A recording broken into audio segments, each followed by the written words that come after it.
Hello, ladies and gentlemen. Welcome to episode 482 of the DrunkNerds podcast. I'm host always. I'm Tyler. And joining me, we have the man, the myth, the legend himself, Sir Colonel Gables. What's up, buddy? Dude, I am in such a good mood right now, and not just because we just got done watching a couple different types of videos before recording, but oh man, it's been an interesting week, dude. Work stuff has been pretty busy. There was a little thing that happened, like my workplace earlier on this week, which I'm still kind of laughing about subconsciously. So we have this bulletin board in the back, right? And it's right behind my workstation. And my boss sometimes has me go through and update the list of products we don't take for like donation purposes. Hmm. And so I write down the usual ones, blah blah blah, and so on and so forth. So I have a little running gag to where I put one item on that list and stuff that is a joke that we don't take. The first time I ever did it, I just put down ducks. And the reason why I put down ducks is because I wanted to see how quickly it is for everyone else to go forth to read the board and notice what. And what's funny is the only person that noticed something was up was my immediate supervisor. He noticed that like a couple days after I did that.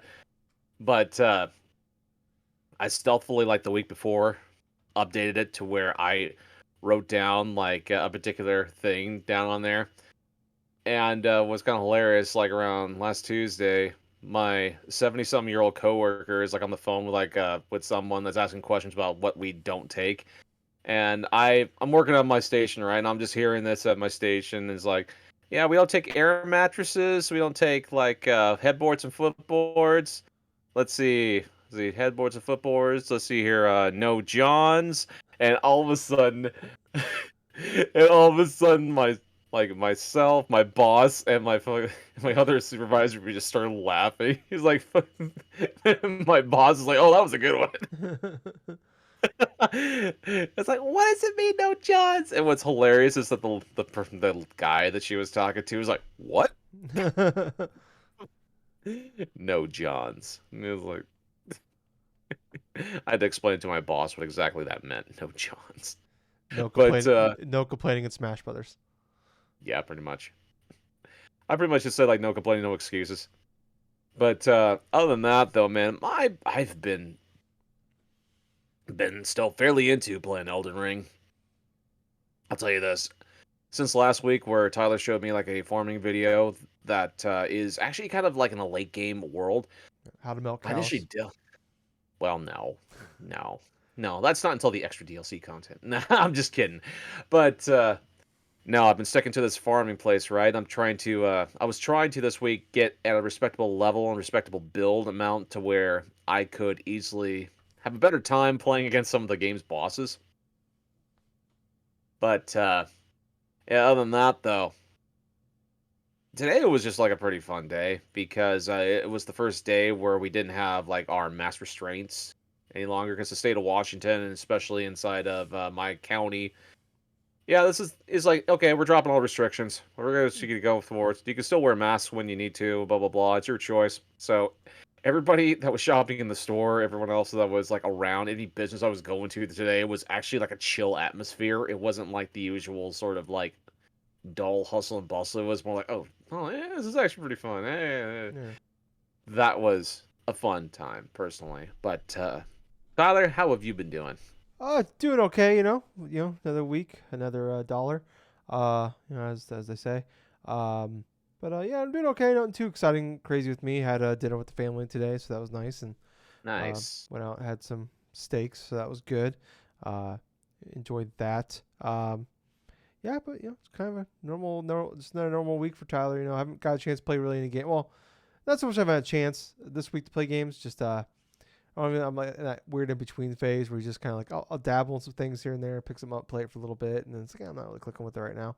Um, but mostly just been watching uh, TV shows and stuff like that. Like trying to watch Supernatural. Uh, I uh, Yeah. I was really into that show when it like for like years when it came out, and then like there's like I think like 15 or 16 seasons, but it was like the second to last season I just like never got around to watching. So I've had like two I'm like it's 16 seasons or something like 15 or 16, and I'm like I've got like I was sitting there today scrolling through like Netflix just trying to find something to watch. I was like 6 or 7 episodes into it. And I'm like I've watched like so many of these episodes, and it's like I kind of like, you know, it kind of got kind of it's been up and down as far as quality goes for a while.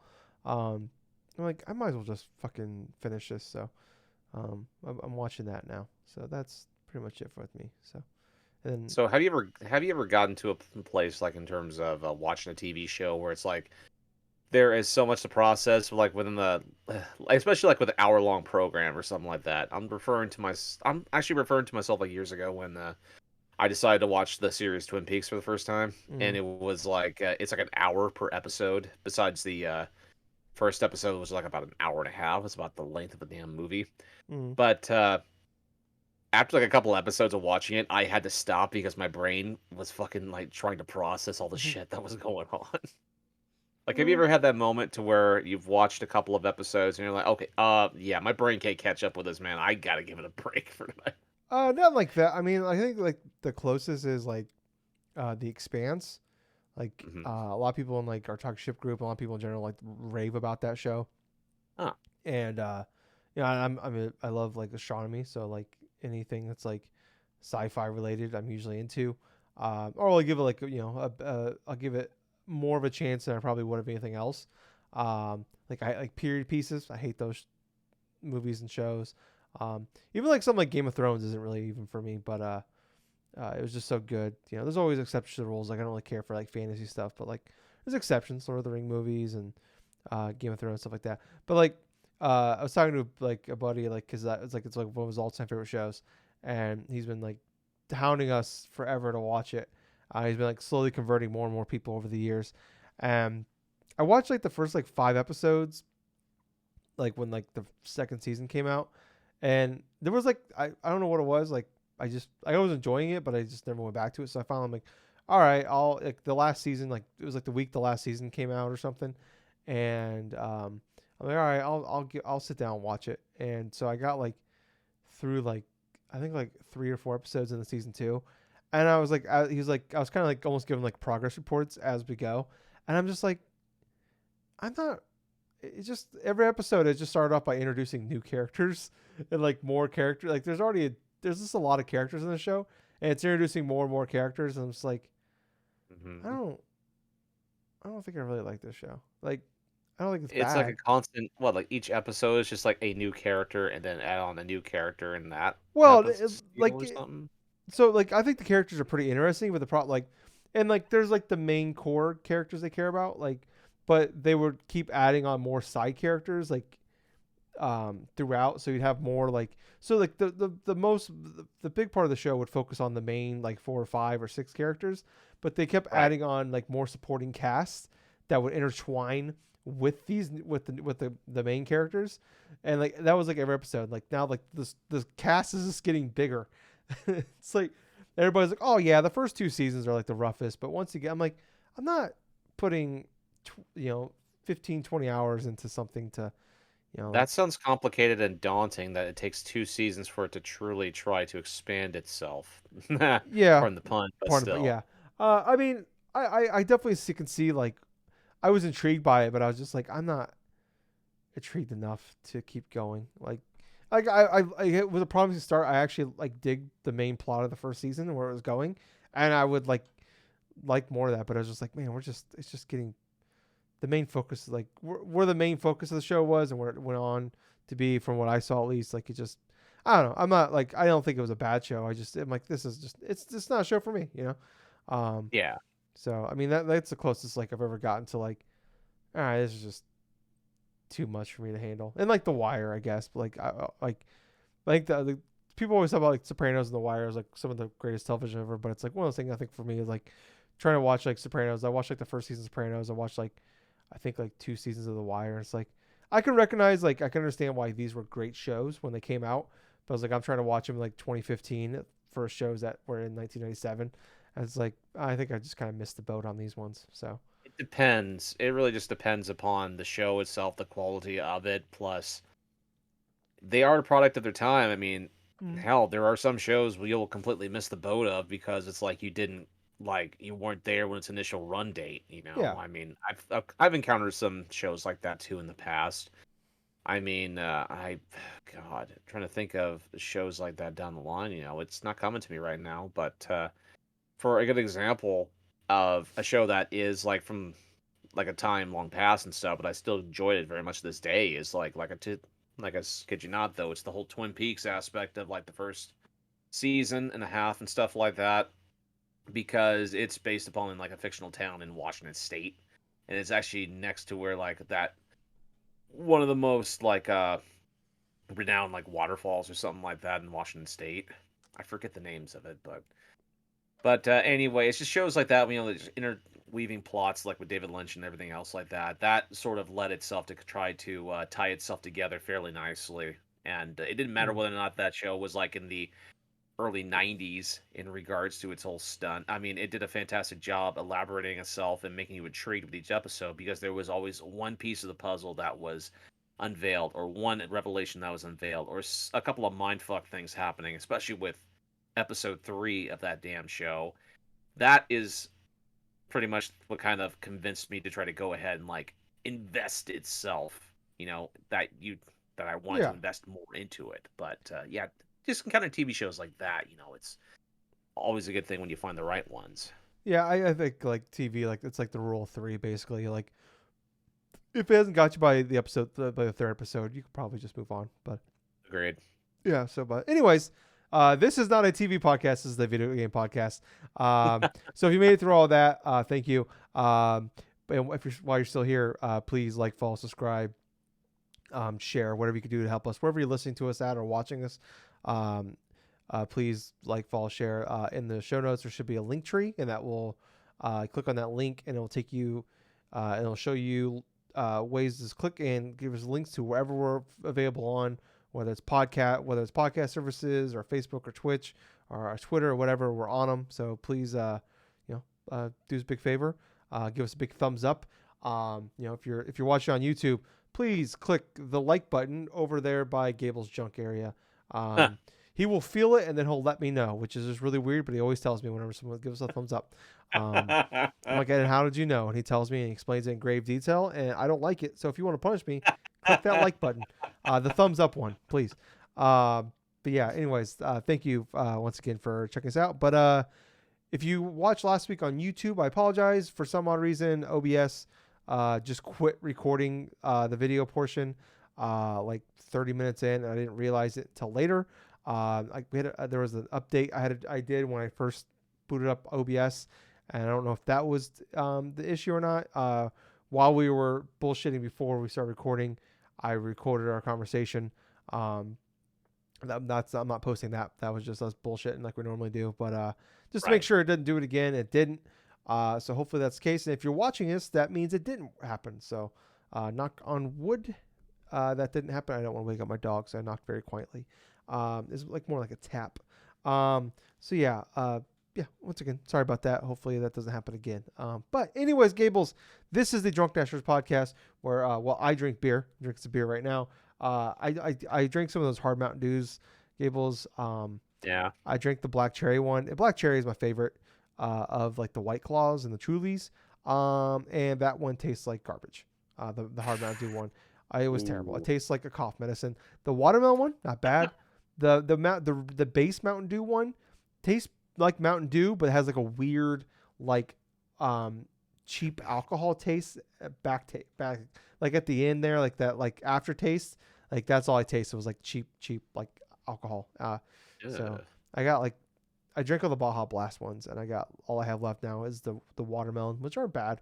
And then I'm probably just gonna dump out the other ones because I don't want to drink them. So I'm going back to my old faithful here, the Wolf Pup Session IPA, which I enjoy very much. But anyways, guys, that is not why you're here. Unless you are, well, I hope you like that. We're here to talk about some video games. And Gables, god damn it, there were some video game news this week. Not a lot. Yep. I mean, there was potentially a lot, but not what we were initially thinking. So the state of play, Gables. We talked about a couple weeks ago. There were some rumors, and it's kind of like building up throughout the week. The weeks saying there's gonna be one in March. But it sounded like a lot of people were saying it was gonna be the big one. And then they announced on Tuesday that they're gonna have a state of play, which I've talked about multiple times. Every time there's a state of play, it's like State of Play is not the big ones. State of Plays are like minor updates. I look at them more like the Nintendo partner direct kind of things, where like don't expect big news, just expect some more like smaller stuff, maybe some indie stuff, but don't expect big things. It's the PlayStation experiences that we usually get one or two of a year, where like everything is possible. But as it does with the internet, even with only like a 24-hour notice, uh, everybody freaks out. Then there's all the leaks, and now you're like, well, are these leaks? Are these just people just making shit up? Then everybody goes crazy. It's like, oh, Resident Evil 4. Like they said they're gonna focus on their overseas, mostly like Japan studios on this one. But then everybody said was assuming Final Fantasy 16 because they said that they're gonna show more about Final Fantasy 16 in the springtime. In mid-March is, I guess, technically springtime.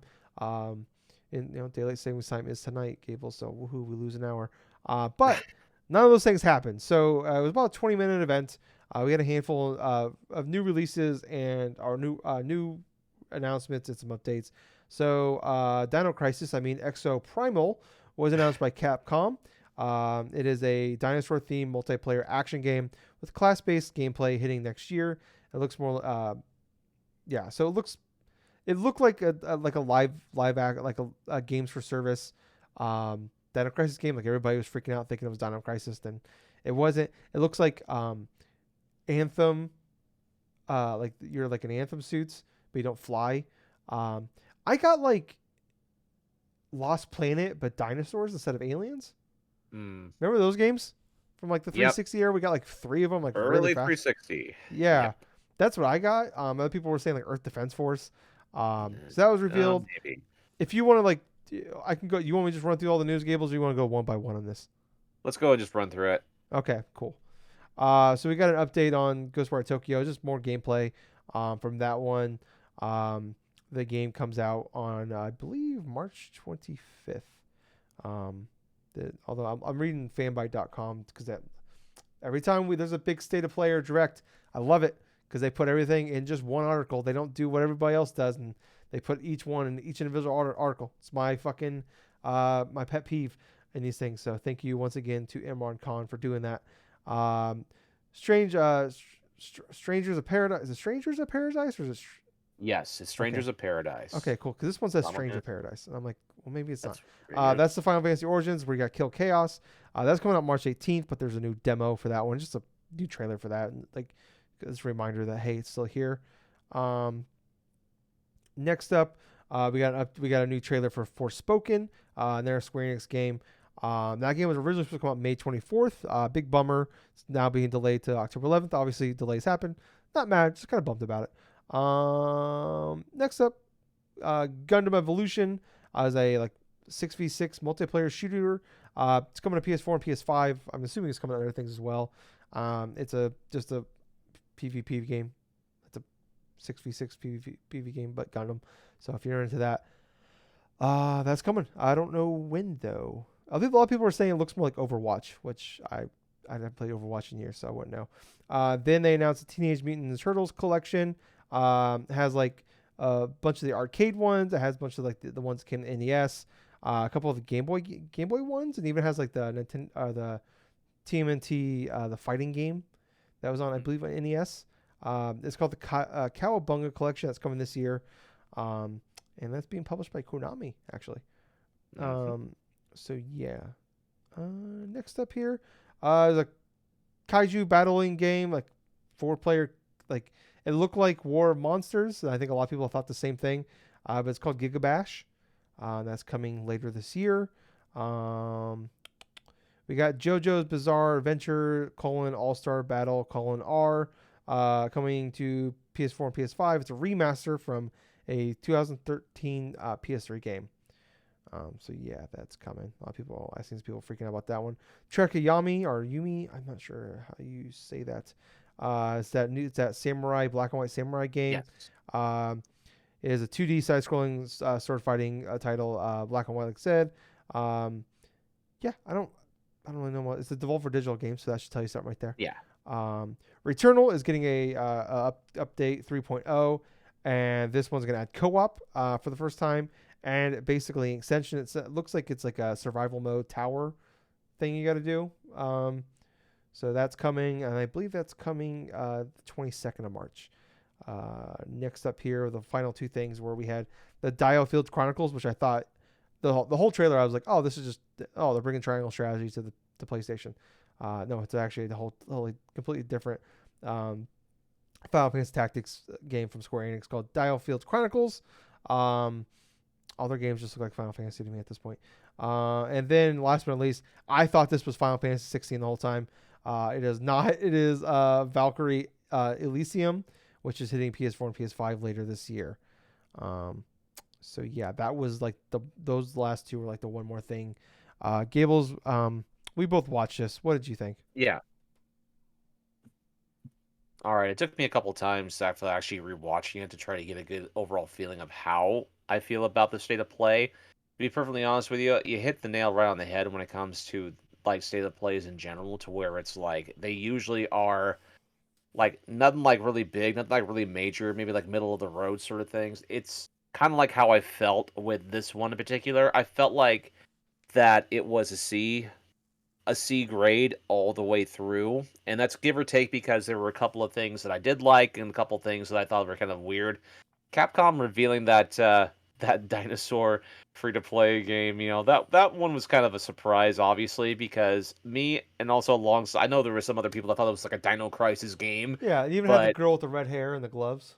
yeah, no, Regina, I think her Yeah, name is. I like had her in, like front and center, and it's like fucking raining dinosaurs, and I'm just seeing this trailer, and I'm just seeing all these fucking dinosaurs fall out of the sky. I'm like, what the fuck is going on? yeah.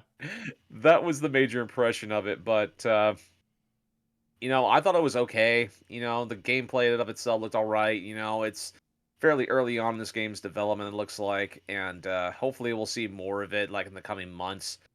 But let's see. There were some other games that I thought that were kind of interesting in that regards. Like, obviously, the one that was the most excited about was the one that Konami put out for the Cowabunga collection for the Teenage Mutant Ninja Turtles. Only because a bunch of those games I do remember playing, and a bunch of those games I've wanted to play as a kid, but I never It's so had hard. the chance to go around to because I never could get like copies of Turtles in Time or even like some of the older games because they were hard to get. Or they were like over $50+ for a fucking loose cart on fucking eBay. I'm looking at you, Turtles in Time, the Super Nintendo, you son of a bitch. But at the same time, I love how Konami has portrayed like some of their classic games over the past few years.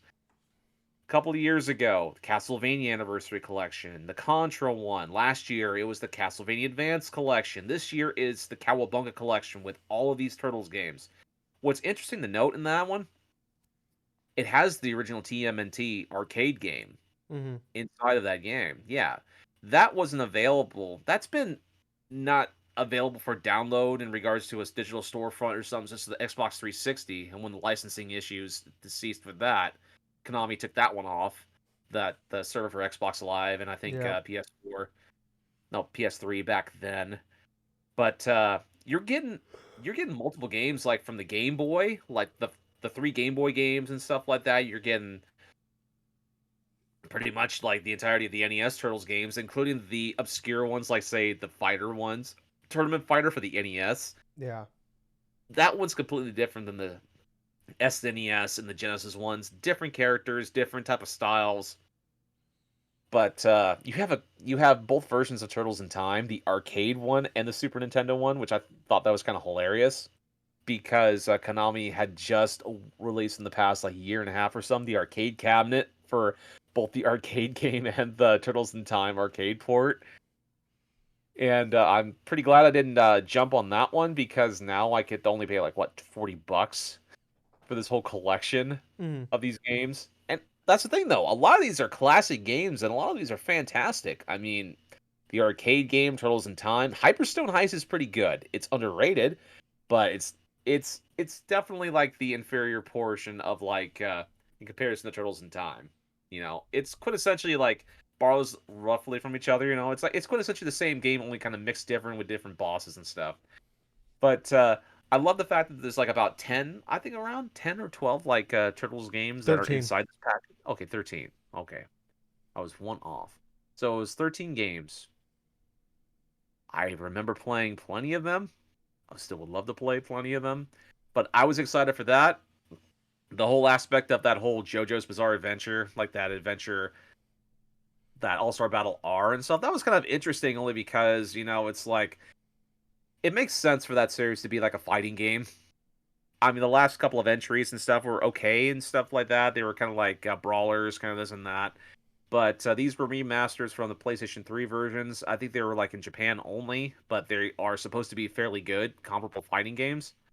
So I'm interested in seeing how that progresses and see how that does, since it's supposed to be releasing early fall, it's stating, of 2022. Yeah. The one announcement that kind of caught me by surprise is obviously the last one was the Valkyria Elysium. That's the thing. Valkyria Chronicles, that whole like series in that regards, they're generally like PlayStation. They're generally PlayStation exclusive type of games, barring Square Enix like getting a couple of different ports and stuff like the DS and like the mobile and this and that. But that reveal was sort of odd, only because for one, it's like the gameplay aspect of it I thought looked okay, but the graphical kind of look and like kind of the whole Square Enix thing that delivering that game, it felt like a relic of the past in regards to not only of its looks, but also in terms of some aspects of like the level design stuff itself. Granted, the thing that excited me most about that was just seeing how fast paced some of the gameplay was, because even with past previous Valkyria Chronic Valkyrie profile games, I should say, not Valkyria Chronicles, but like Valkyrie profile games in the series, they were more or less like a specific type of turn-based RPG, to where the first one dealt in large part to, okay, you can attack with one of your characters and stuff with one button, and then like another member of your party attacks with another button.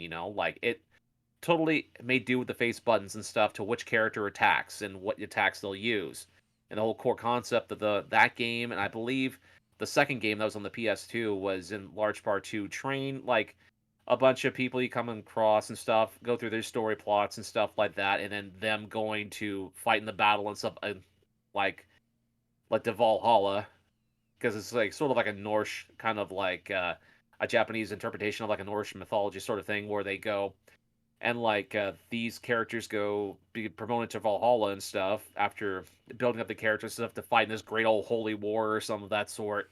So it's going to be kind of interesting from that aspect, looking in how this game is going to be presented wise, because the overall first impression of it, it's like I like the combat, but it really wasn't all too impressive of a reveal. The big old shock to me was like, oh wow, they're actually going to go forward with a new Valkyrie, like a new like a Valkyria like related game, because that's the thing. Square Enix, they announced and they showcased everything else besides Final Fantasy 16 inside this PlayStation State of Play. Probably for good reason too, is they're probably waiting like probably a couple more months to even show something remotely interesting in regards to that game, which kind of suggests to me that it could be like next year that it could be released. That's me speculating if they're taking that long to go forward with this. I I said this did. year. They have said this year, but I'm just kind of wondering with like what they're doing now that it could potentially be like delayed to like early next year. But that game before that last reveal and stuff like that, The I thought at Diofield first, Chronicles. yeah, the Dialfield Chronicles I thought it was a new Final Fantasy Tactics game. I absolutely thought that because of the styling of it and the whole character grids and everything else. Oh, is this a Final Fantasy Tactics? And all of a sudden, I see something that's entirely sort of different. But seeing Square Enix expand, like trying to create new IPs and trying to nail them home in that regards, it's been definitely hit and miss. I mean, Babylon's Fall, that was terrible. Yeah. This one, I hope this one's gonna at least become somewhat popular to where people will want to play this. It has promise, but I'm not really holding my breath right now. But overall, yeah, it's definitely was like a middle of the road sort of state of play. A few things were good, but eh. I thought it was fun for what it was. Yeah, I mean, How about you? I think it's definitely one of those ones where it's like there's been directs, and stuff that like just didn't click for me, and like you've loved or other people have like everybody else like I listen to or talk to or whatever is freaking out and excited, and I'm just like, yeah, it was all right. I think it's just everybody's got a little better about some things just aren't for you and stuff like that. But yeah, I don't know. I mean, I think they could have done a better job with like they've like I always talk about like PlayStation's pretty good about like telling you what's not going to be there. Yep. And they always stick to that. Like we always talk about, like that's part of the problem. Like I said with the internet, where like they're always going to freak out, and then there's going to be, oh, what if Resident Evil 4 is here? What if like I will say though, like saying they're focusing on like Japan related studios, probably That could was have a smart said idea. they probably should have said Final Fantasy 16 is not going to be there. Yeah. That would have probably been the smarter move. Like they did say like there will be no new hardware, like PSVR 2 will not be there, stuff like that. I think that's maybe the one thing they kind of missed. They could have dealt with, but I don't know. Like Exo Primal just kind of seems like it's a Capcom game. Like I mean, we've seen Capcom try to do multiplayer games and it just doesn't work. And I just see this and it's like I could see this getting some buzz for a week or two, maybe, depending on like is this gonna be a full fledged like is it a free to play game? Is this gonna be a $70 game? Is this gonna be a $40 game? Like I don't know. It's like we've talked about this for years. Like there's the bubble of these live service games, these online required games. Like you can only put so many games in the bubble. And there's a lot Before the of bubble bursts. yeah. I mean, and there's a lot of like games that we don't even know about, or like games we just don't even, we think that just aren't even a big deal anymore. And there's a large audience that's playing them. I don't think Exo Primal is gonna be one of those games. Could be wrong. If I'm wrong, hey, that's great. People love it. That's awesome. But I don't see it. I think the game. I wouldn't be shocked if it comes out and it's big for a couple weeks and then we just don't care anymore. I think that's very likely, but we'll have to wait and see. Um, it could be a Babylon's Fall. Where it just kind of came out and nobody cared. I didn't even realize. Like I knew the game was coming. But I didn't realize it was already out. That's the thing about it. It felt like to me, even from observation wise, everybody was surprised that the game was actually released when it did. Yeah, Because even for me, I didn't realize the damn thing was out until like about a couple days after release. yeah. That's a Platinum and Square Enix game, and no one cares. Uh, Yeah. yeah. So it's really weird. Like Square Enix releases uh, Chocobo, GP, Babylon's Fall, and Strangers in Paradise, in like a 2 week span. So um, Hmm. don't understand that. Just trying to get everything in, I guess, right before the end of the fiscal year. Um, Ghostwire Tokyo, we got another gameplay trailer for. That game's coming in a couple weeks. Comes out the same day as Kirby. Um, Yep. this game, like when we first saw it, the first couple times we've seen it, like it just didn't really do much for me. Even though I love Tango GameWorks, like I love the Evil Within games.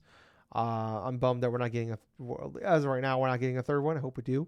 Although I know the games never have been super successful sales wise, but there's people that like them, people that played them tend to like them, and I really like them. So I'd love to be a third one, but I don't know. The more I see this though, the more it's selling me.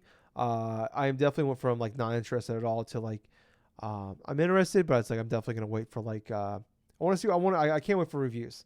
Um, March Yeah. 25th is a big day because like we talked about the demo of Kirby last week. I've been talking about it for a while. It's like I just want to hear like what people have to say about it, and same with Ghostwire Tokyo. That could be a very expensive day for me. Well, yeah. Um, I mean, as a recording, it's like what, 2 weeks out or so, yeah, roughly. yep. Today's the 12th, so yeah. I mean, two weeks from now, 2 Fridays from now. So yeah. So we're getting close.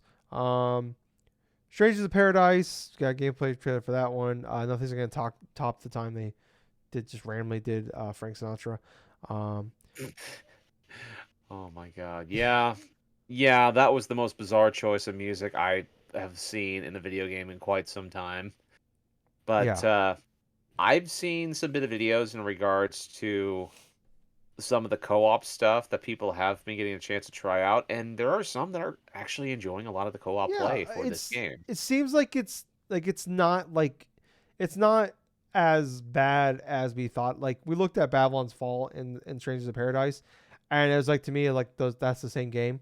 But it sounds like Babylon's Fall is like a 4 out of 10, 5 out of 10, and this Hmm. is like maybe like a solid 7. Where this is a 7 game, It's starting which to look like it, yeah, honestly. people I think are enjoying it for what it is. I don't know. I mean, is this Ninja Theory? Am I making that up? No, this is Koei Tecmo. This is Koei Team Ninja, Tecmo. I mix a Ninja Theory and the Koei Ninja Tecmo. Gaiden developers. Yeah, yeah. So yeah, I don't know. Like I don't know. Like maybe this is a game I check out when it's like I find it for $20 or something.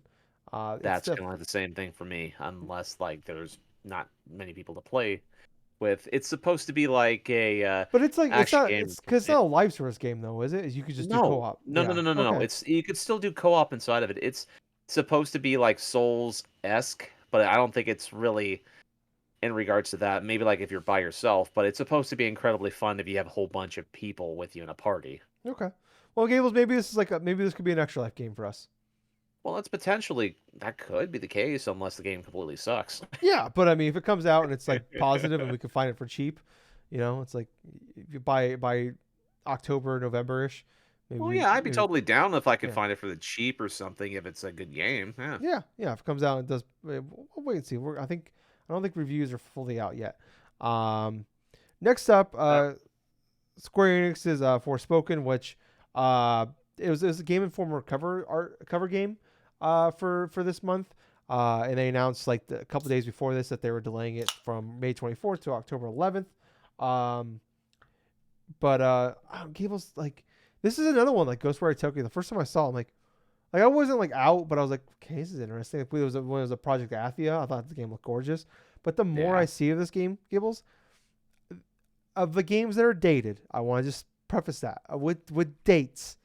This is probably my most anticipated game for the rest of the year. Oh, for Forspoken. Okay. Yeah, like I don't like I don't know I watched some of the Game Informer stuff that shows more gameplay. There was like a leak that happened of like the open world aspects of it. And it looks like a map game, but like the Game Informer videos I watched that like showed you how the combat works and like it's more spell based and how like the flowing around works and just like with the surfboard she has. Um, the game just looks stunning. It's sold me. It's done a really good job of selling me. The more we see of it, the more it's done for me. I love the Chronicles of Narnia, kind of vibes of like she gets sucked into another world. Kind of like Peter going like he loses a sock in his dryer and he goes in his dryer and he shows up in Narnia. That's just what I think of whenever I think of Chronicles of Narnia. And then obviously Chronicles of Narnia, the Lazy Sunday song. But yeah, this game it's working for me. So I can't wait to play that one. I mean, like I said, it's most anticipated game that has a date. Once God of War gets a date, and if it's this year, that's immediately number one. But it's up there. Gundam Evolution, I don't give a shit. The TMNT stuff, like I think that's cool and it's exciting. I had a good time jumping into I think I can't remember which one it was. One of the ones that came to XBLA like right at the very beginning of like the 360 coming out, like the first Yeah, year or two. that's. Was I that think that was. I think that was the arcade game. was it? Okay, I remember like it had co-op and like playing with a friend and had a good time with that. Yep. I don't know if we beat it or not though, but I don't know. Like that was like $5. That was a good time. Like I definitely would like to like check these games out, especially like it'd be cool like you and I do some online with this, and like maybe like run Yeah. through some of these. But only 4 of the games actually have online of the 13. I can't remember what 4 they are. I believe Turtles in Time. I Hmm. think it's the arcade games and like one of the fighting games has online. Um, I don't know, but Really? for $40, I'm not that interested in. I'm not gonna jump in for $40 because like I don't see myself playing this game without a friend. Yeah. Yeah, I mean, hey, a lot of people are super excited for it. I'm happy for them. Gigabash, okay. JoJo's Bizarre Adventure. I don't fucking care. I don't even care enough to say the whole fucking game title. People are excited for that. If people that like JoJo and fighting games are excited. Trekiyami or Yomi or Yumi, I'm not sure how you say that. I apologize. That game looks awesome. potentially Yep. Devolver Digital, so you know it's gonna be quality. I have like a weird thing with Devolver Digitals where like I love their style. I think they make really great games, but very few of them actually click for me. I buy a ton of them. But like Ape Escape, Death Door was like the first one I really got into. And I love that game. It was on one of my top 10 games of last year. So maybe this will continue the streak of me loving Devolver Digital games. Returnal, I played it last year. I just it didn't click for me. The Dial Fields Chronicle thing, like there's that episode of South Park where they're making fun of Family Guy, where they make a joke about where the Family Guy writers they make up jokes based off of like dolphins hit beach balls with words on it, and whatever ones they hit, they like so if they hit three beach balls, like I don't know, pizza, bong, and French fries, and they'll make a joke, like a cutaway skit out of that. And that's how I feel like how Square Enix comes up with the titles for their games, is they just put a bunch of beach balls into a pool with a dolphin, and whatever two beach balls he hits with those words on it, that's what they're calling this game. And that's where we got Dial Field Chronicles, just like Triangle Strategy and Octopath Traveler. Or maybe they actually that like not the name of the game, but they just whatever the beach balls they hit. All right, cool. We gotta design a game around whatever Dial Field Chronicle means, and we gotta think of what that game is, and that's how we got this game. I don't know. It just looks like like you said, Final Fantasy Tactics, like a triangle strategy style game, and then Valkyrie Elysium is coming. Like I said, it took a good chunk of time for me to realize it's not actually Final Fantasy 16, but I don't know. It was fine. I think I want the big one soon. I hope we get the big one soon, as far as like the big news and updates, because we're getting later in the year, Gables. I know, like we're in a different time now where you can you can put a release date on a game and drop it in a couple months, but I don't know. I just want to know about God. I think for me, it's just God of War is everything to me right now, and that's the game I want Oh to yeah, do for. understandable. So that's where I'm at. It's just like just give me a date or tell me it's not coming this year. Give me one of the two. So yeah. But yeah, it was fine. It's whatever. I didn't go in with like the problem is though you read online and people are getting excited and like, what if this will be here? What then like you get wrapped up into a little bit even though like your expectations are low, and then you read everything and you're like, fuck, okay, well that Resident Evil 4 could be there. Or Resident Evil 8 DLC was like the one thing I was like really thinking was gonna be there of like, and I was kind of hoping that would happen, but obviously it didn't. It was very weird though, like most of this thing was actually like Square Enix. It's like Square Enix, you probably could have just done your own. Like this actually would have probably been a decent, like you throw in a couple updates on like, I don't know, Final Fantasy, like you end it with like Final Fantasy 16 and you throw a couple more like updates and there with like, I don't know, maybe you'd like tease Final Fantasy 7 Remake 2, which you said they're going to talk about this year. And like this would have been a pretty decent E3 press conference, like way better than the one they had last year. So, yeah. Did they have one last year? I don't even remember. I'm pretty sure they did. Was that Capcom I'm thinking of? I think you're thinking of Capcom. No, it was Square Enix because they had Guardians of the Galaxy. Oh, that's right. That's yeah, right. like, Guardians of the Galaxy. They had like a that 30-minute presentation and 15 of it was Guardians and the rest sucked. Yeah, never think about it as like the people were bitching most of it was Guardians. Yeah, right. Throw Quiet Man 2 in there and you got yourself a stew. But moving on. We have some NPD Gables. Surprising news in this one. I think the top 3 is what we all expected, but maybe not in the order in which it came in. So I do this every month. I love talking about these. So we're going to start off here with number 20, jumping back into the top 20, Breath of the Wild. Number 19, Far Cry 6. Number 18, the Pokemon Brilliant Diamond, Shining Pearl. 17, NBA 2K22. 16, the GTA Trilogy, the Definitive Edition. 15, Call of Duty Black Ops Cold War. 14, Smash Bros. Ultimate. 13, Animal Crossing New Horizons. 12 is Mario Party Superstars.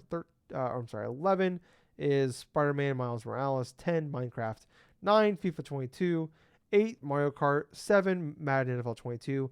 6 is Call of Duty Vanguard.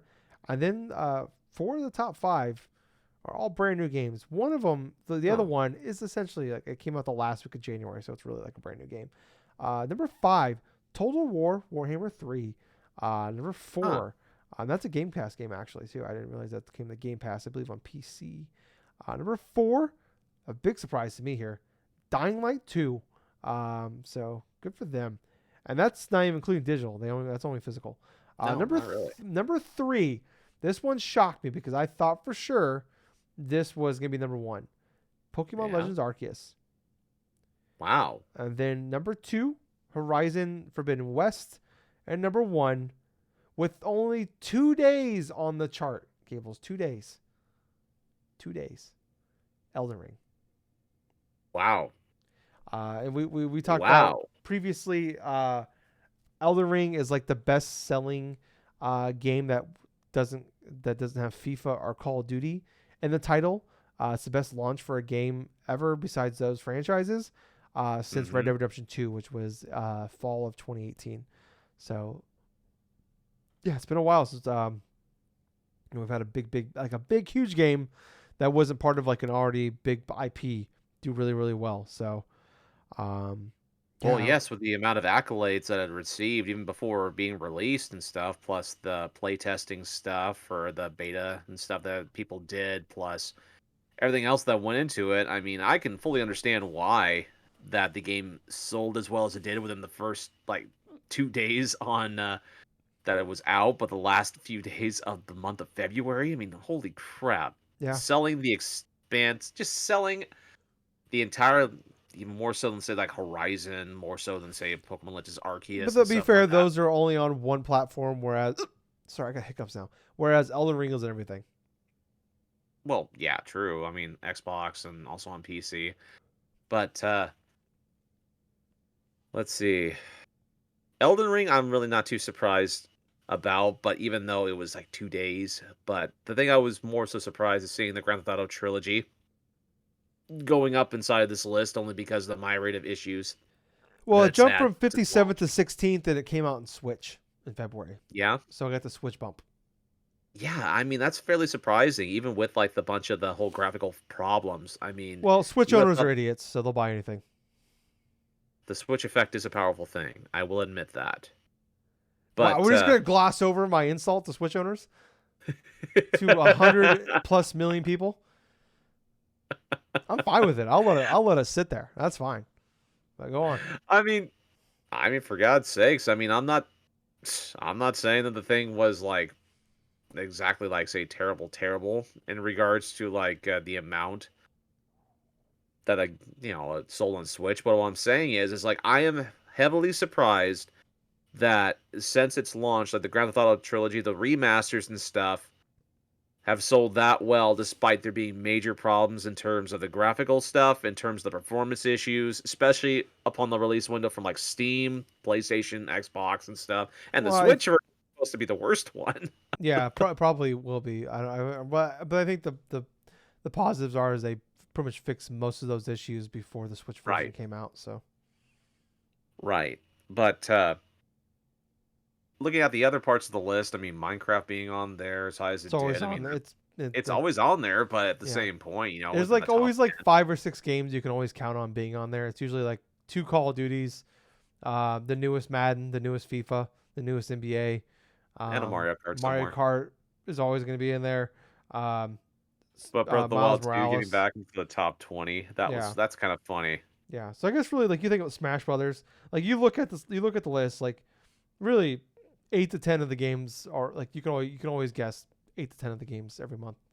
So Well, I will say this in regards to the whole thing with like Elden Ring and Horizon and stuff like that. Both those games releasing in a short time from one another, I thought it was fairly telling, even going within the in the store like a couple days after I had purchased my copy of Elden Ring, that all the copies of Elden Ring sold, right? mm, And they had like almost a complete stock of Horizon Forbidden West for PS5 and PS4. And it's just like it's near full. even though even though Horizon Forbidden West I hear is a fantastic game. I know you've played through game it. of the So year. that's your game of the year. I'm still playing through Elden Ring. I'm still knee deep inside that shit. But yeah, man. I mean, I'm just going to be pretty much saying putting this out there and stuff. This is probably the second. This is definitely the second time around where Horizon has been almost overshadowed by another open world game. You know. Yeah, I know. You only keep sticking that knife in, Gables. I'm already dead inside. Oh, stop, stop. He's already dead. Anyway. But anyway, you know what? The NPD stuff, I mean, yeah, a couple things were surprising, but overall, it was fairly cool to see all these new games be released and be in the top 5. Mm. Yeah. Yeah. All the top five are all games that are coming out this year so far. I know it's only March, but typically we don't see that. When Call of Duty No, Vanguard's already dropped to number 6. Obviously, maybe one. Vanguard is kind of a bit of a disappointment for them, but still the best-selling game of the last 12 months. Elden Ring is actually already the second highest-selling game of the last 12 months, which is incredible. Surprised. Yeah. So, Yeah, it is incredible, man. yeah, I mean, and that's just pre-orders. We even got to the point where like, it says you talk in the first 2 days, the first 48 hours on the market. That's people just picking up pre-orders.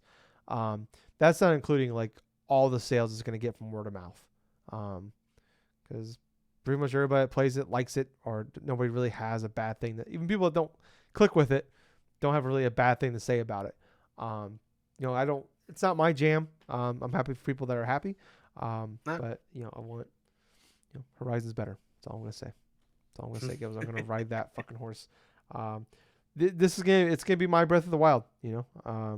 For 2022, where I'm gonna just needlessly insult it whenever I can, just because it makes me feel a little bit better about myself. Oh, it's a repeat. Here we go. Yep, I just can't, until Horizon gets its due. This is what's gonna happen. But yeah, I don't know. I mean, yeah, like I said, you pretty much nailed everything. Where it's awesome to see all these brand new games on this list, especially like even like game like Dying Light 2, and where like that's actually a Square Enix published that game. I didn't even realize that. So hey, look at them putting out a game that's not complete dog shit. Good for you guys. But yeah, I mean, again, that game was in like development hell for years. We thought it was just like it went silent for several years. A Right. lot of us just assumed that it wasn't happening, and then hey, see it come out and do really well is awesome. And it seems like it's mostly positive. I think it's like a mid sevens on Open Critic, which is, I mean, good for It's me. But definitely a game that you're probably going to pick up on clearance and stuff and probably yeah, wait for DLC to come out. yeah, and they supported the hell out of Dying Light 1. They put DLC out, I think, all the way up till like 2020. So Yeah, no shit. And that was like a 2013 game. 2014. That was like it came 2014. out Okay. January 2014. So I remember that was like Okay. Okay. a lot Yeah. of people's like game of the year that year, because there was just nothing. I remember it was on Jake's top 10 list, and it shocked me. But then I'm like, well, that really came out in It 2014. wasn't So, that strong and then of a year. yeah, and then I mean, it was just like it was a brand new game on a brand new console. So, Yeah. did really well there. But not to say it was a bad game, but people liked it, seemed to love it. Um, but moving on, Gables, I just called instead of just doing one, giving each of them like their own thing, I'm just gonna call this the delay and dates section of the podcast.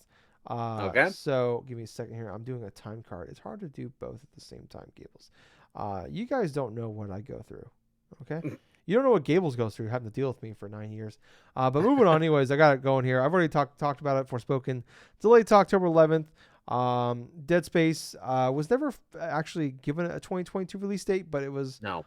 Jeff Grubb it was supposed to come out, and a lot of people were reporting that October 2022 was going to be the release period for that. It is now.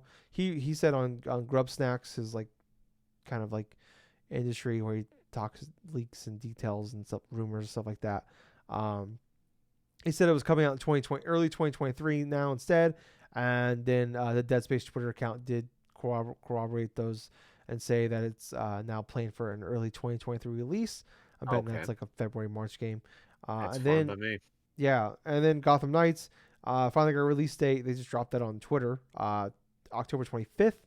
And then last but not least here, certainly not least, Advance Wars, supposed to come out April 8th, Gables. Delayed till further notice. No date or anything like that, just because of everything going on with Russia and Ukraine.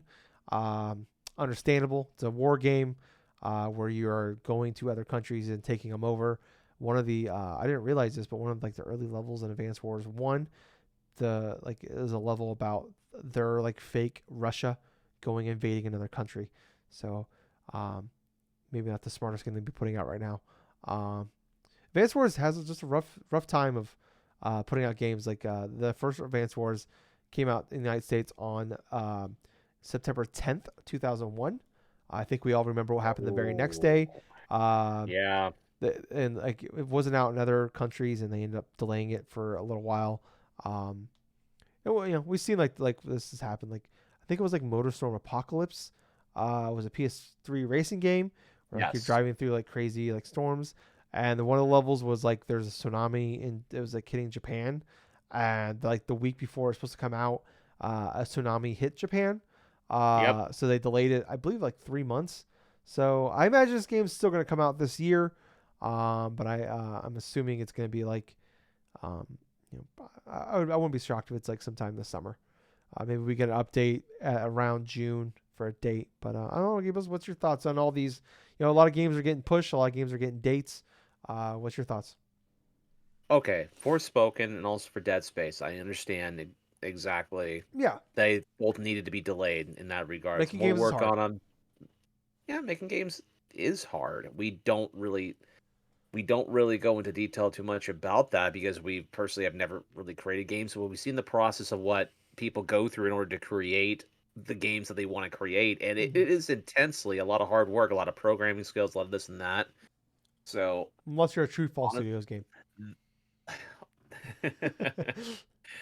but yeah, with those two games, it's like I understand. Take as much time, I mean, with Advance Wars, that one stings. Understandably so, why Nintendo went through and delayed that game. Yeah. At that same point, it does suck because it's like that was definitely one of those games I was looking forward to playing like fairly soon in the next couple months. But it's like what you said, it's like unfortunately now this game series is going to be known as, and you brought this up in regards to the first Advance Wars releasing a day before like the tragic events of 9/11. the September 11th and stuff like that. Now this game is going to be known for like precursor to like actual like almost like warlike events. Yeah, maybe it's a bad thing when this game comes out. Well, I'm not going to be going through and giving it that moniker, but what I am saying, and it's like I hope that this delay is not like for a long ass time. No, If it's you gotta yeah, imagine like we're like a few weeks away, like about 4 weeks. Um, like there's copies of that game made now. yeah, Like there's probably boxes of these games sitting somewhere on shelves, and every absolutely, day these boxes sit on a shelf. they lose That money. that's them. They got to pay money to these companies to sit on. They got to rent that space that those shelves are that they're on. Those shelves are on.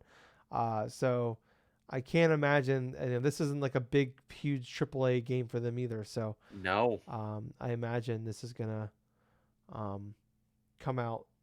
Like I said, I think I wouldn't be shocked unless things get dramatically worse, which is very well possible over there. When hopefully God it doesn't. Um, this I wouldn't be shocked this game comes out in June, but I mean I don't think this game is not gonna like just be canceled. Um, no, of course but not. It's way too far from that. Nintendo yeah, the is game going is to make done. profit with it. Yeah, so yeah, so I don't know. I mean, like it's disappointing because I love the Advanced War games. I want to play them, but there's more important things in the world of video games. So Yeah, that one makes sense. But yeah, I don't know. I mean, if we're assuming like there's a lot of talk of like that if that Resident Evil 4 game remake it's possibly coming this year. They were mm, hoping to bring out I think in early 2022, but then they had to change the studios and stuff like that. So I think they're hoping for a 2022 release date. So maybe it's a good thing to get away from October. And it's a Dead Space game. There's a lot of people that love Dead Space, but like it's kind of like it's like I talk about Evil Within, where it's like a lot of people love it, but it's not the biggest IP out there. So it's bigger. Dead Space is way bigger, but maybe that's a game that's probably better off possibly being outside of that holiday exactly. run because I mean, but I don't know, but maybe like February, March is a bad time too, as we're seeing these last few years, especially like this year, like where the first quarter of this year has been nuts as far as big game releases go. Like I said, Forspoken being delayed is a bummer, but Gotham Knights finally got a release date 10/25. It's a good time Hmm. for it. October already looked like a pretty crazy month where you got Forspoken and Gotham Knights coming. Why do we gotta keep putting these big like open world games in in the goddamn fall. Because that's you like I I probably buy just as many games in the fall as I do the rest of the year combined, uh, and they're always the biggest, most expansive games, and we just need to stop that because I would like to have. I don't have time to play all of these games as they come out, Dude, and I want to play these games. So go ahead. I'll tell you what. This year especially is like the year of open world games, dude. I mean, these big Yeah, expansive worlds that are like 40, 50, sometimes even to 100 hours long, give or take what you put into them. And yeah, you know what? I mean, I thought it's kind of funny you mentioned it's like why they would come out during the fall. Well, we just got through having two expansive games coming out in late February and March. yeah, yeah, and But yeah, man, I mean, it's just one of those type of things and stuff where we don't have a lot of time to play like all of these open world games and stuff like that, but yet it just really puts into perspective that the ones that are coming out the later half of the year, like Forspoken obviously being a notable one, yeah, it's definitely going to be one of those pick and choose events, yeah, sadly. yeah. I mean, the nice thing is, I guess like barring any delays, knocking on wood. I'm knocking on a lot of wood this week. Um, for once in my workout, Gables were like the big games I'm excited for that are coming out come out Yeah, before Extra Life. What a thought! This that is would be nice. amazing. Where these are gonna come out and hey, this will work out. Typically, it works out where like the game comes out like the week after, or like the Oh week or two yeah, after. yeah, So this is good news as far as like watch now Forspoken and Gotham Knights are gonna come out the same day like the Tuesday after Extra Life now. yeah, I and said something. watch probably the main game that you would have wanted to play during the extra life probably comes out like a week after. And Yeah, I'm that. referring to Breath of the Wild too, possibly. Oh no, I only want to play good games. I wouldn't want to waste my time with a game like Breath of the Wild. Um, no, yeah. I told you, Gail, I'm not letting it go. I don't forget. I'm like an elephant. I don't forget. Elephants are the smart ones, right? Is it elephants? Yes, we'll go with that. Okay, cool. Yeah, cool. I don't forget. I'm like an elephant. And I'm fat. Trunk is not very long. Let me tell you though. I guess maybe I'm not like an elephant. Maybe it's more like an anteater. Antelope? Anteater? Ah, fuck it. Whatever. I don't know what I'm talking about. But yeah, I don't know. That time of year. It's crazy times. I don't know. Crazy time, Gables. It's all crazy. Everything's crazy. I don't know where I'm going with that. I was leading somewhere and I lost it. We're just gonna move on. I don't have a good segue out of this one. So, Gables, we've been playing some games this week. I don't Yep. have a lot to say. I'm not gonna lie to you.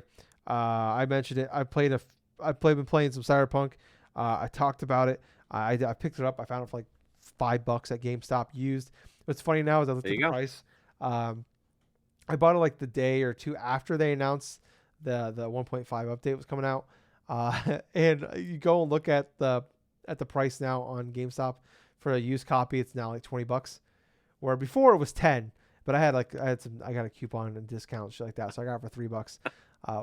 Five. So yeah, but it was sucked though. It came with like just a plain black case.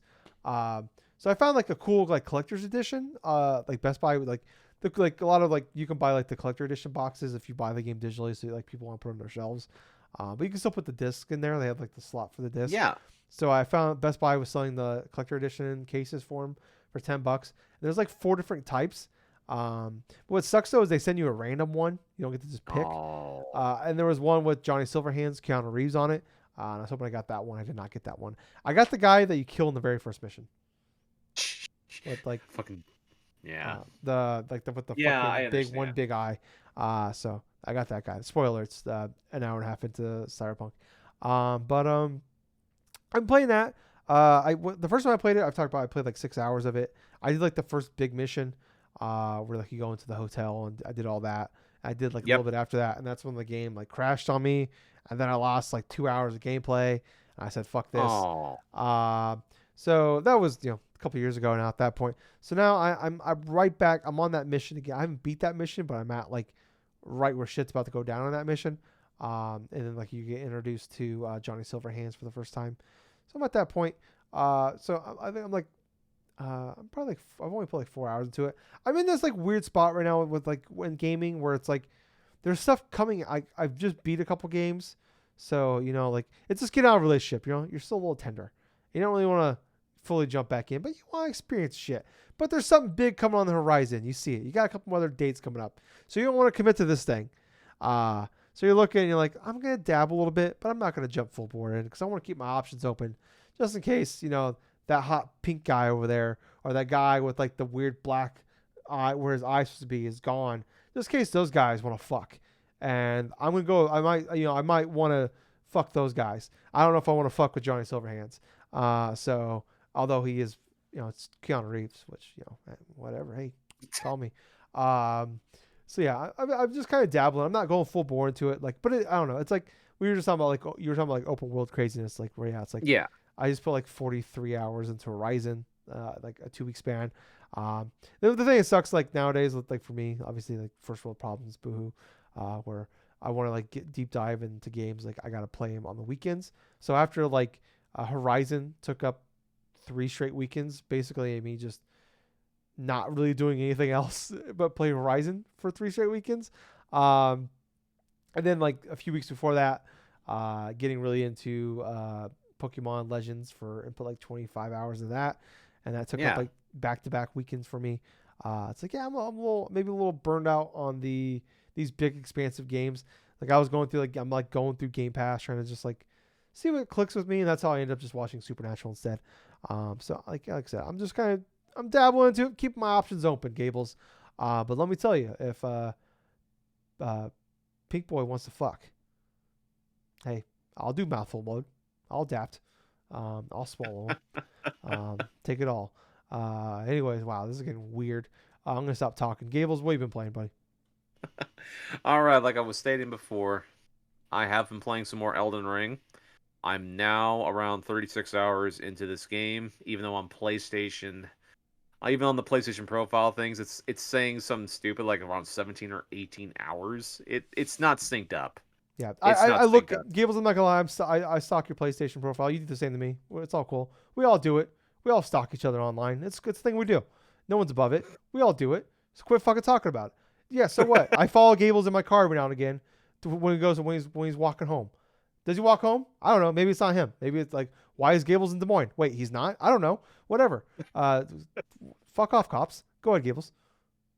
Okay. I don't know what's So, happening anymore. oh, I don't know. Maybe you need some water for more of your IPAs. I'm very tired. I'm very tired. Maybe I got like 4 hours of sleep last night, and I'm gonna try to get a good night's sleep. Oh wait, we're losing a fucking hour. So I don't know. Okay. All right. So with Elden Ring, there are definitely a slew of things that I've done inside this game. But the most important part is I'm past that Stormvale castle in that regards. I managed to beat the main boss to acquire my first part of the Elden Ring, which is Godric. This whole the Godric that the grafted or something like that his name was. This dude's fucking crazy. He's a fucking humongous like king like being and stuff, but he has a couple different types of attacks and stuff. He attacks with his giant freaking hammer and stuff. I was able to go forth and beat him after the third attempt and stuff, but man, it took a while to go forth and actually get that thing all done and over with and stuff. But it was after that where I remembered from the last week that you had showed me this farming video from this area called like Mogwaine's place, like Mogwaine's palace or something like that. You're milking Mogwais? No, Oh, no, okay. no. Just don't feed them So after I midnight. decided So what I decided to do though is I decided to do a little bit of research of how I get to this place and also how I can implement this specific farming method. And so what I did is I go to that NPC towards the beginning of the game when you first exit out from the cave. There's this dude dressed in white. You basically have to go and accept like some sort of a side mission from him or something like that. And eventually through a couple of different type of phases, he'll once you complete a couple of different sections of this side mission, he'll give you this emblem that'll transfer you to that Mogwaine's place. And so, basically, what you have to do is I had to go around carefully because this is an area that's like later on inside the game. This is like a late game sort of thing, and I'm like at level what was it like 81, roughly 70 something 81. So even with that level, I was still fucking getting one shotted if I went into like the late game stuff, but eventually I found my way to this specific spot. It's like that little cluster and stuff when you have these little these little dudes that are asleep and stuff, and like you have the scouts and stuff right there. And for the longest of time, I was fighting these guys. I was pushing them off the cliffs, a couple of them and stuff, and going back to that whole Lost Grace and stuff, and try to repeat that, which I did level up a fair amount. But then I started getting a little bit of an itch. It's like, okay, let's go explore a little bit of this place. And that's when I came in contact with the main boss of this area. Because I thought back then, it's like, okay, maybe I get to get away from this place, or I can transfer out of this place if I beat the main boss. So I finally get to the door, I enter in and stuff. I initiate this boss battle, which I later find out he holds a part of the Elden Ring as well. So he's the one of the last major bosses you're supposed to be facing, like towards the end part of this game. He hits me twice, I die. Right? It's a boss battle where it's like two shots, I die. And I did this boss battle twice. And then, initially I look up, okay, how am I gonna go forth and beat this guy? So I look up a strategy, right? And while I'm looking up a strategy, I realized something. I was looking at this little thing inside one of the videos I was watching. There was a way where you can actually go forth and bypass this boss battle.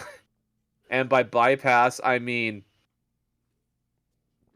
when you go in through the boss door initially, you have this yellowish type of fog and stuff, and that enacts like the script or something in order to trigger that boss battle. But there's these gravestones to the side near where this door is at, right? And it leads up to this big old like side section, like near the castle wall. And basically, when I'm holding the run button on the highest most gravestone, I can jump to this portion of this like at the castle wall and run all the way. And there is an opening. There's like a large opening right next to where that door is at. And by going through this opening, I'm in the boss room, but he's not doing anything. He's not initiating any attacks or anything like that. Come to find out, that's a glitch inside of this game to where if you don't go through the inside the main door, that the script doesn't trigger. Meaning this boss is quintessentially a AFK boss that you can make him. And so the fun part about this is you could do this early game if you wanted to, where if you were like a very low level and you want to get supercharged fairly quick, this boss will actually drop about 500,000 runes when you defeat him. And not only that, but you get like one of two different types of like weapons. One of them being this axe, which I did end up getting the axe from that stuff, but that was one experience with a boss that I'm not going to forget anytime soon because quintessentially I used some of my Destiny 2 sort of like like exploring ways and stuff like that to bypass and actually kill a boss without it even going through and attacking me. So that's the easiest boss battle I've ever had inside this game so far.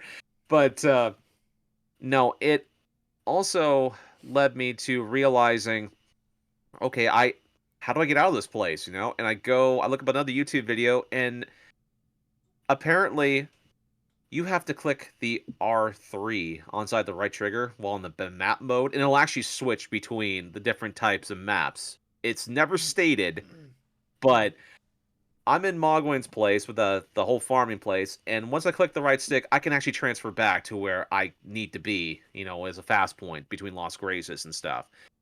So from there, I just decided that I wanted to try to farm up some more and stuff, and I went from 81 last week, and I think I'm at like 172 in terms of levels. Wow. Okay. But the farming method changed. I wasn't like going through and killing these little guys that are right by the cliff. I ended up going with purchasing a longbow alongside a bunch of arrows and stuff from like the Church of like Idia or something like that. It starts with an E. And I go and transfer back to that point, and there's this large bird monster that's walking around in the background, right? And with a longbow, I get to actually target it, and I can shoot it, and it'll start, once it turns around, it'll run towards me, right? But instead of running towards me, trying to get to me, it falls off a cliff, and it dies, and I earn an automatic, like, 11,000 runes. And so I repeated that. You can repeat this because it's fairly close to the Lost Grace, and it will respawn every time you sit down a Lost Grace and stuff. So I did that all throughout this week to where I spent like maybe a couple hours. At one point I think I gathered like about 5 million runes or something like that at one point because of doing that over and over again. And what's kind of funny is during the nighttime, sometimes you'll have a couple enemies that'll have these glowing yellow eyes, which means you earn more runes by killing them.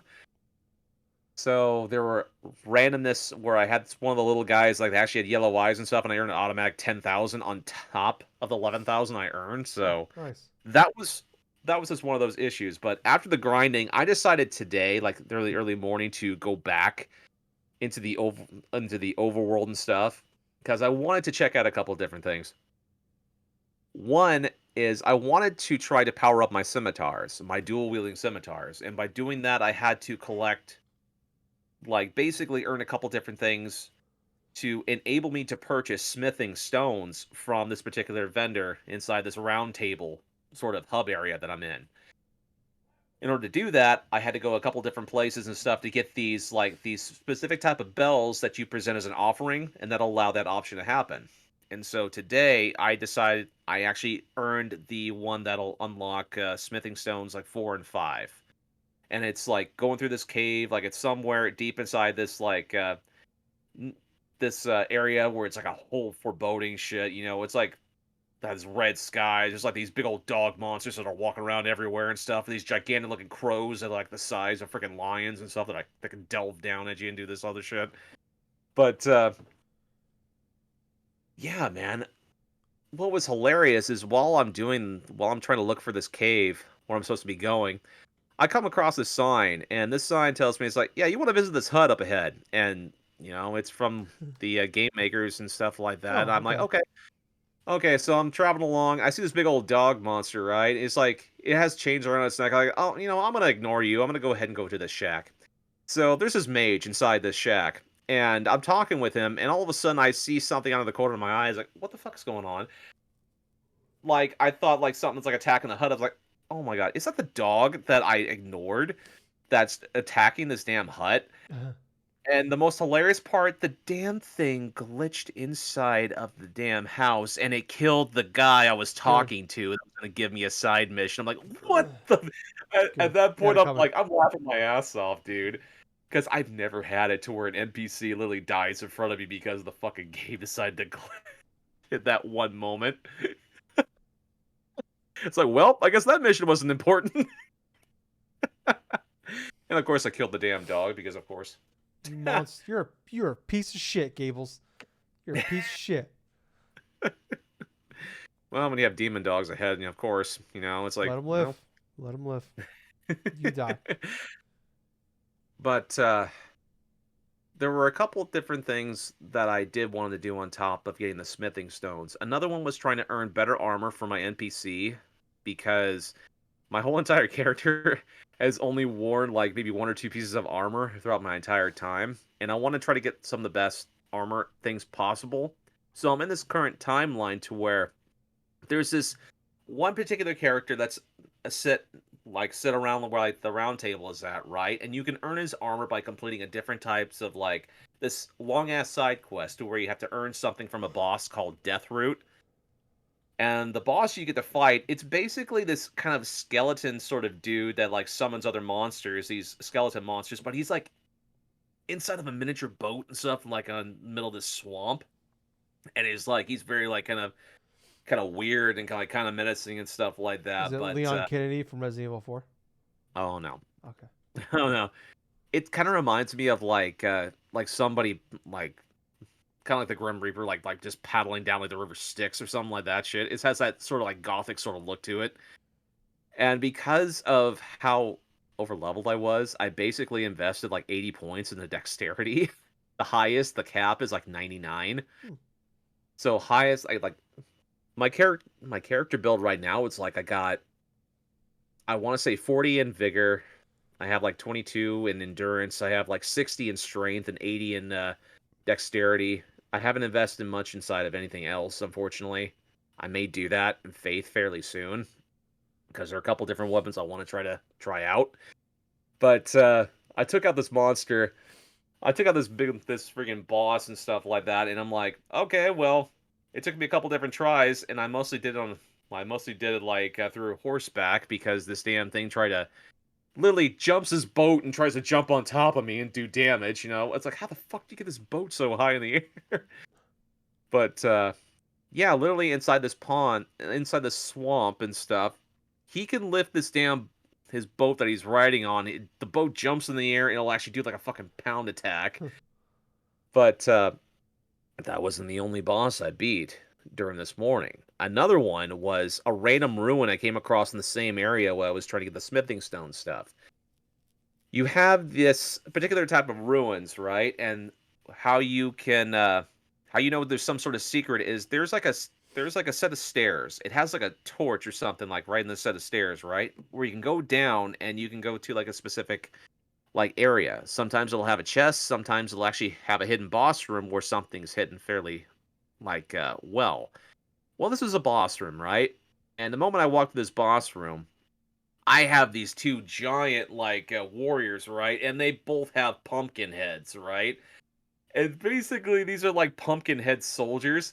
And they basically have the bodies of like humans, right? But yeah, they're like about 10 feet tall. They have these large pumpkin heads, and one has a flail and the other one has a hammer.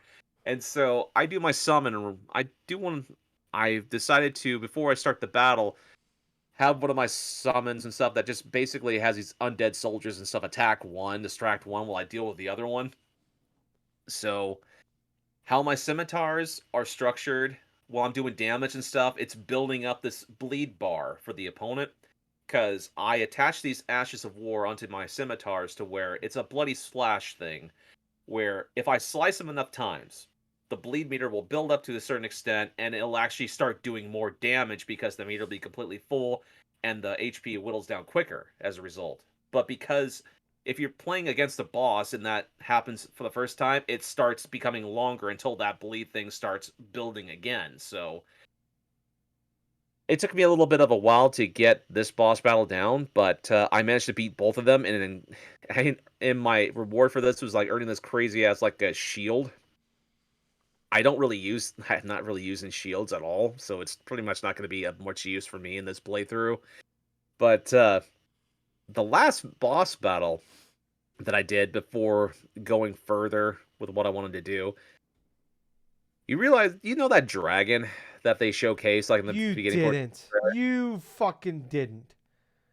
Did you I beat kill that the fucking dragon? dragon. What the? I killed the dragon. You are a garbage human being, Gables.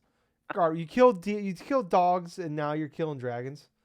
Dude. Defenseless, beautiful dragon that's just sitting there, chillaxing, hanging out, Oh, that maxing, relaxing, all cool. Maybe playing some b-ball outside of school, and then a couple guys like Gables is up to no good, start causing trouble in his neighborhood. He got one little fight. His mom got scared. Now he's said he's dead. he's no yeah you fucking dick. Good with the Bel Air. I'll tell you this. The battle against this dragon was probably the most epic thing I've played in this game so far in terms of a boss battle, because you have this huge thing that could possibly destroy you in the span of like a couple different attacks, right? I had to go and fight this thing on horseback because every time I try to get in on foot, the damn thing would swing around and would toss me across the screen like about a good solid like 10 feet from it. And man, it has a couple different types of attacks. It'll launch in the air. It'll flame the entire field unless you're like able to dodge it enough times. It has like a freaking it'll spit fire and stuff and cover across the main portion of this field. It was so fucking awesome. But the thing about it is there's more than one dragon. I've encountered a couple different types of dragons in this game. All of them look very fucking menacing, but I'll tell you what, inside that opening area, finally able to take down that dragon that was giving me a lot of trouble like hours ago, like earlier on last week. I thought that was pretty hilariously cool.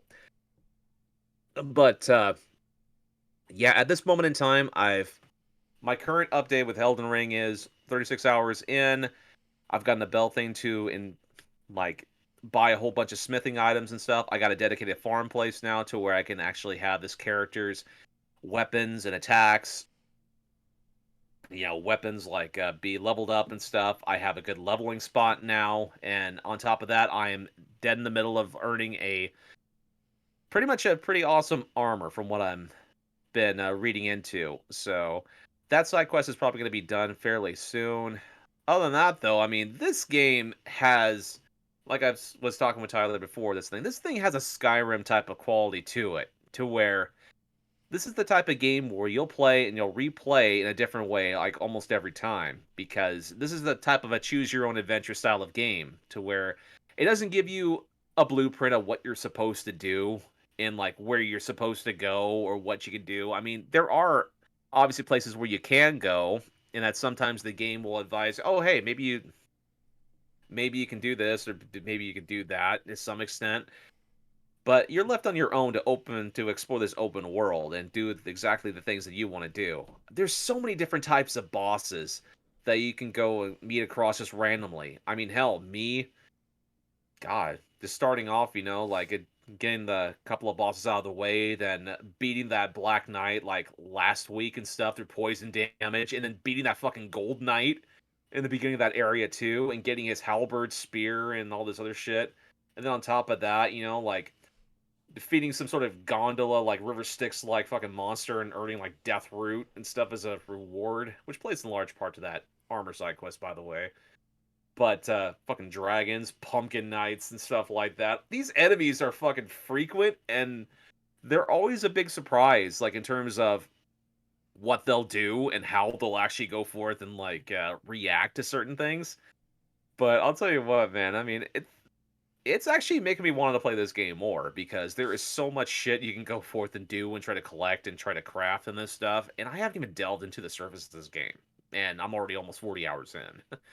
But yeah, Elden Ring has been it, and I look forward to what I'll experience next into this game. Well, if you're like me and lost a lot of respect for Gables this week, if you want to punish him, click that like button on YouTube just to punish him. It would make me feel a lot better, and Gables would hate it, and I recommend you do it strictly to punish him. Click that like button, please, on YouTube. But if you're not watching us on YouTube, please hit that subscribe, 5-star, thumbs up, shares, whatever you can do to help us out. We really appreciate it. If you want to know more about us or see us more places, look in the show notes. Click on our link tree, and bring you with a bunch of links to wherever we're available on. So all the places we're on, that's where a good place to find us at. To use, it's a good tool to use to get us on those places. So please check us out on those places. But like I said, just hammer that fucking like button, but make sure it lands to the like counts. That's where we know Gables is hurting. We know we hurt Gables. It's like every time you hit that like button, it's like a kick to the groin. And that's great. That would hurt. Yeah, and you deserve it. You shouldn't have killed the fucking dragon, asshole. But anyways, I was Tyler. And I have been Colonel Gables. Until next time, everyone, kill a bunch of fucking dragons. I'm out. You know what? I'm gonna too sweet myself because you don't deserve it. Boom. Bye guys. See ya. Asshole.